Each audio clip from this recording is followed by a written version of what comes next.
अब यही सवाल रामायण में श्री राम को लेकर उठता है, क्या राम ने भी मांस खाया? सच बात यह है दोस्तों कि वेदों और वाल्मीकि रामायण में भी मीट खाने के उदाहरण मिलते हैं। क्या श्री राम ने मांस खाया?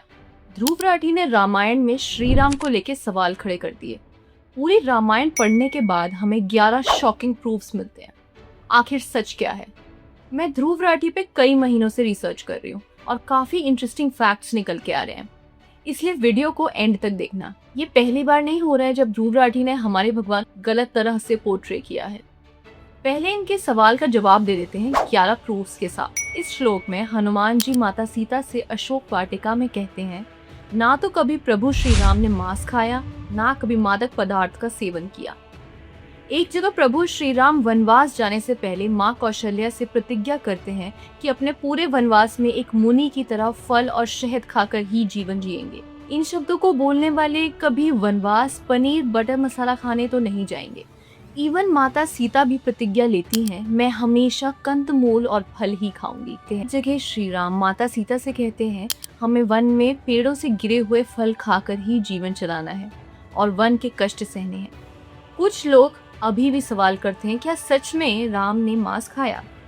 इन पॉइंट्स के बाद हम बात करेंगे ध्रुव राठी कैसे अपने स्टोरी टेलिंग के बेसिस पे लोगों को गुमराह कर रहे हैं। कैसे Dhruv Rathee lexical polysemy technique से हमारे कल्चर को गलत लाइट में पोर्ट्रे कर रहे हैं। एक जगह माता सीता श्री राम से कहती हैं, आप मुझे जो भी पत्ते जड़ या फूल लाकर देते हैं मैं उसे अमृत समझकर स्वीकार करूंगी।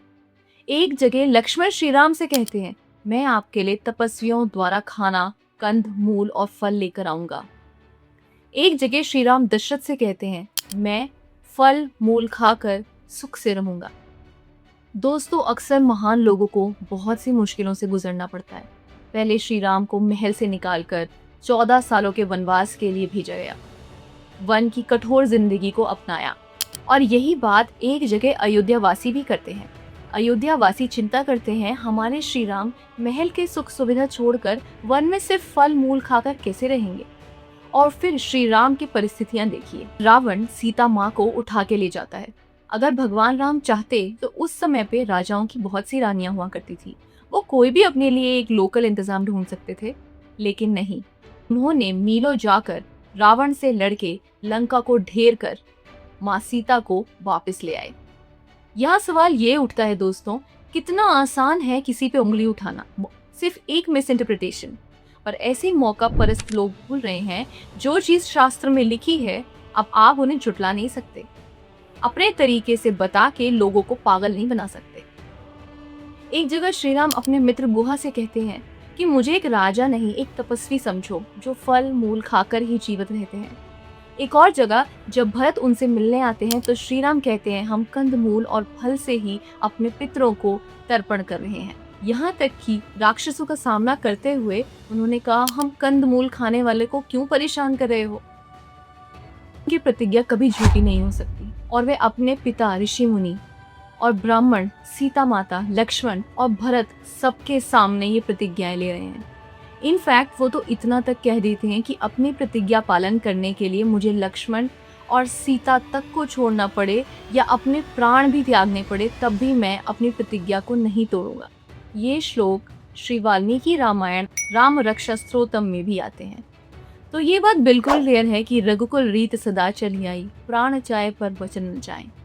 लेकिन हम में से ऐसे कितने लोग हैं जिन्होंने एक बार राम के मांस खाने की बात कहीं से सुनी और अपने भगवान पे डाउट खड़े कर दिए। इसी तरह कुछ यूट्यूबर्स अपने मतलब के लिए लोगों का ब्रेन वॉश करते हैं।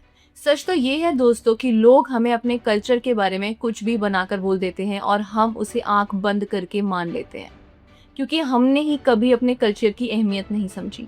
इसलिए ध्रुव राठी जैसे मौका परस्त लोग हमें इतनी आसानी से अपने फेक प्रोपेगेंडा में फंसा देते हैं।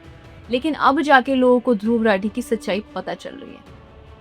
कोई हमारे मन में अपने शास्त्र और भगवान के लिए तभी डाउट्स पैदा कर सकता है जब हम खुद अपने शास्त्रों को नहीं जानते। इसका फायदा ध्रुव राठी जैसे लोग उठाते हैं। आप कोई भी ऑथेंटिक संस्कृत डिक्शनरी उठा के देख लीजिए, आप चौंक जाएंगे।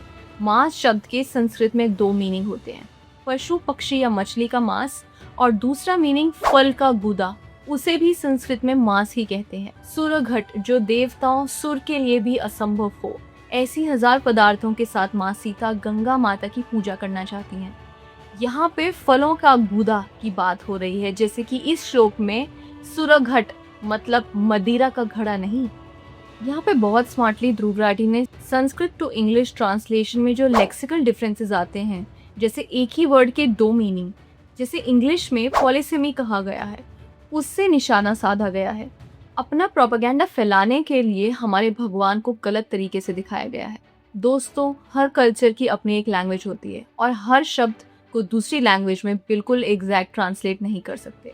जैसे नमस्ते को इंग्लिश में ट्रांसलेट नहीं कर सकते, क्योंकि वहाँ ऐसा कोई कॉन्सेप्ट ही नहीं है। वहाँ गुड मॉर्निंग और गुड नाइट तो है, लेकिन हाथ जोड़ के दूसरों के आगे झुक के नमस्कार करने का कोई कॉन्सेप्ट ही नहीं है। ऐसे ही ट्रांसलेशंस में गुम हुई है हमारी संस्कृति, जो कि ध्रुव राठी जैसे लोग अपने मतलब के लिए इस्तेमाल करते हैं। और ये एक बार ही नहीं हुआ है दोस्तों, ऐसा ध्रुव राठी ने कई बार किया है। जैसे एक वीडियो में ये दिखाते हैं कि कैलाश पर्वत को दूसरे पहाड़ों से कंपेयर करते हुए एक सामान्य पहाड़ बनाने की कोशिश की गई है हमारे कैलाश को। कहा इस पे कोई चढ़ना नहीं चाहता क्योंकि इसमें लोगों की आस्था है, ना कि इसलिए कि उसमें चढ़ने की किसी में क्षमता ही नहीं है। तो हाइकर्स का कैलाश पे ना चढ़ना और चाइनीज गवर्नमेंट का कैलाश ट्रैक को बैन करना कोई बड़प्पन नहीं है, बल्कि सिर्फ इसलिए क्योंकि उन्हें जान का खतरा है। तो मैं अपनी दूसरी वीडियो बनाने वाली हूँ, इसलिए stay tuned for my next video. और तब तक खुद को अवेयर करिए अपने कल्चर के प्रति, ताकि कोई नेक्स्ट टाइम आपके कल्चर पे उंगली उठाए तो आप खुद पे डाउट ना करने लगो। बहुत बहुत धन्यवाद।